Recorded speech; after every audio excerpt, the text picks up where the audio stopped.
Buenas tardes. Para empezar con el examen, vamos a empezar con la primera pregunta que pregunta ¿cuáles son los componentes? Los componentes del lenguaje son, por primero tenemos lo que es la conciencia fonológica. La conciencia fonológica es como el concepto base, es como el paraguas, porque a partir de aquí es de donde se van a derivar los demás. Entonces, conciencia fonológica lo podemos definir como la capacidad de reflexionar sobre el lenguaje hablado y sobre las reglas fonológicas que lo componen. ¿Con qué me refiero a esto? Con lo que es la literación, la entonación, la sílaba o el answer and rhyme. Entonces, a partir de aquí se deriva lo que es nuestra conciencia fonémica, que ya es la conciencia que tenemos sobre los sonidos individuales del lenguaje. Entonces ya nos estamos yendo a algo más específico, que son los sonidos, pues individualmente, como estaba diciendo. Y aquí es donde hacemos este tipo de actividades como lo que es la segmentación, la mezcla, la sustitución y lo que es la eliminación.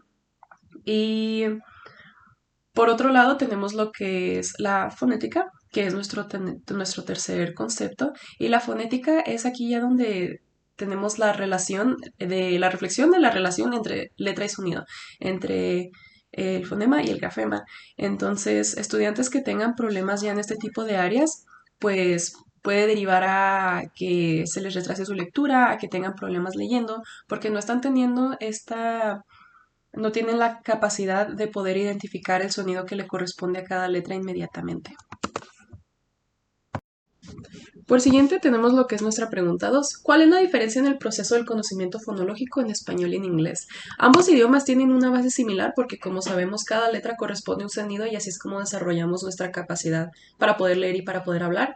Pero la diferencia es que el español es un idioma literal, o como dicen algunos, es un idioma alfabético o silábico. ¿Con qué se refieren con esto? Una vez que ya tienes un entendimiento de qué sonido tiene cada letra, ya dominaste el área de la fonética. Entonces, se vuelve muchísimo más fácil poder reconocer el reconocimiento de palabras o poder empezar a leer, porque así tal cual como suena una letra, siempre va a tener el mismo sonido. El sonido de las letras en español no va a cambiar independientemente de cómo formes la palabra.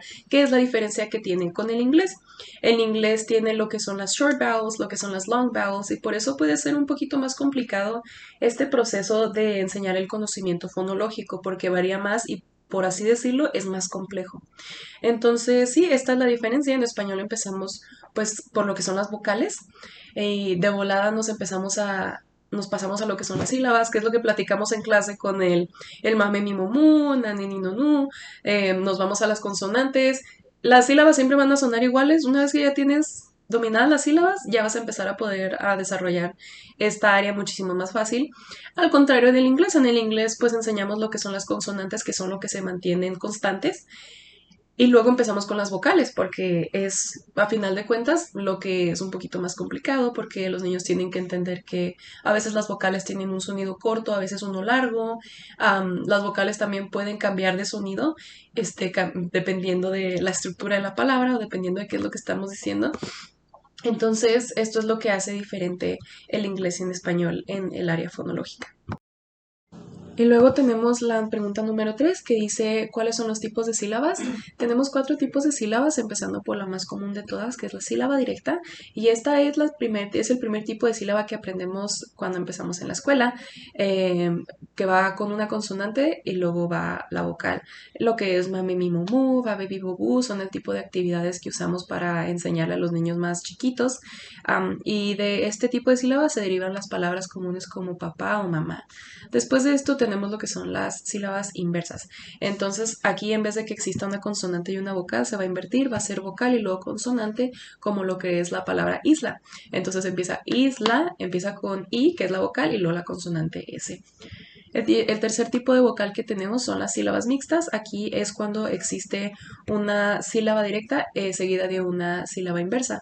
Entonces están combinadas las primeras dos, como lo es la palabra bolsa, bolsa. Entonces aquí en bol tenemos lo que es nuestra sílaba inversa y sa, nuestra sílaba directa. Y ya para terminar tenemos lo que son las sílabas trabadas. Las sílabas trabadas es cuando en una sílaba se compone por más de una consonante, como la palabra fresa. En fresa existe fresa, la primera sílaba está compuesta por la F y la R, que son dos consonantes, y ya seguida de la vocal, que es la E. Para la pregunta número 4 tenemos lo que es la diferencia, bueno, explica en detalle el caso de los dos maestros González y Ramírez, cuál es la problemática.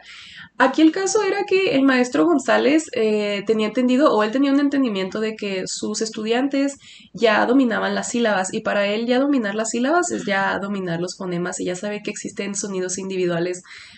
Yo pienso que él pensaba que ya venía implícito, que una vez que ya conoces las sílabas, pues ya conoces que tienes los sonidos individuales, cuando no puede ser el caso, y esto puede confundir a los niños. Por el otro lado teníamos a la maestra Ramírez. La maestra Ramírez se guiaba más por el uso de los fonemas, los sonidos individuales. Entonces, como sabemos, por ejemplo, en el español no es común que a los niños se les enseñe con sonidos individuales, como por ejemplo el ejemplo que ella daba era, vamos a... ¿Qué sonido hace gato? Ella esperaba que los niños le dijeran g, a, t, o, porque quería escuchar cada sonido en la palabra, pero por problemas de instrucción, los niños no lo entendían y decían miau, porque les están preguntando qué sonido hace gato. Entonces, la problemática de estos maestros es que ambos tienen una idea que sí viene adentro de enseñar la conciencia fonológica, pero no está bien planteada, no está bien implementada. Entonces, la instrucción que estaban dando, pues no era lo mejor para los niños porque los niños se estaban confundiendo. Con el maestro González, pues no estaban reforzando lo que es el área de los fonemas, y con la maestra Ramírez pues tenían el problema de la instrucción, que no estaban entendiendo bien lo que les estaba pidiendo, y pues sabemos que cuando estamos enseñando este tipo de áreas a los niños se les tiene que dar una instrucción explícita, modelada y sistemática, como lo estábamos hablando en las presentaciones que vimos en clase. Para la siguiente pregunta, la pregunta número 5, nombra los 7 estándares de las artes del lenguaje que existen en español y en inglés. Tenemos 7. Vamos a empezar con la primera, que son las destrezas fundamentales del desarrollo del lenguaje. Tenemos lo que es la comprensión, la habilidad para responder, los múltiples géneros, tenemos lo que es el propósito y el arte del autor, lo que es la composición, y por final tenemos lo que es la indagación e investigación. Ahora, la mayoría de estas áreas no van a cambiar en español y en inglés, van a ser las mismas. A final de cuentas, pues, por ejemplo, la investigación, pues investigamos de la misma manera en inglés o en español, o tenemos los mismos recursos para poder hacerlo. Pero sí tenemos dos áreas en las que estas difieren. ¿Cuáles son? La segunda, que era... No, la primera, perdón, que es las destrezas fundamentales del desarrollo del lenguaje, y la sexta que tenemos, que es la composición. ¿Por qué? La primera, porque como platicábamos anteriormente, las destrezas que vas a tener al aprender el español no van a ser las mismas que vas a tener al aprender el inglés, porque los dos idiomas tienen maneras distintas, están estructurados de una manera distinta. Como decíamos, el español es muy literal, entonces cada sonido representa una letra y eso no va a cambiar, pero en inglés esto sí cambia. Entonces aquí es donde este tipo de destrezas o de retos que pueden tener las personas al aprender el idioma, pues cambian porque estás batallando con factores distintos. Por otro lado, tenemos lo que es la composición. Igual, no va a ser lo mismo porque las palabras no están estructuradas de la misma manera en inglés y en español. El tipo de sílabas en inglés y en español no son las mismas.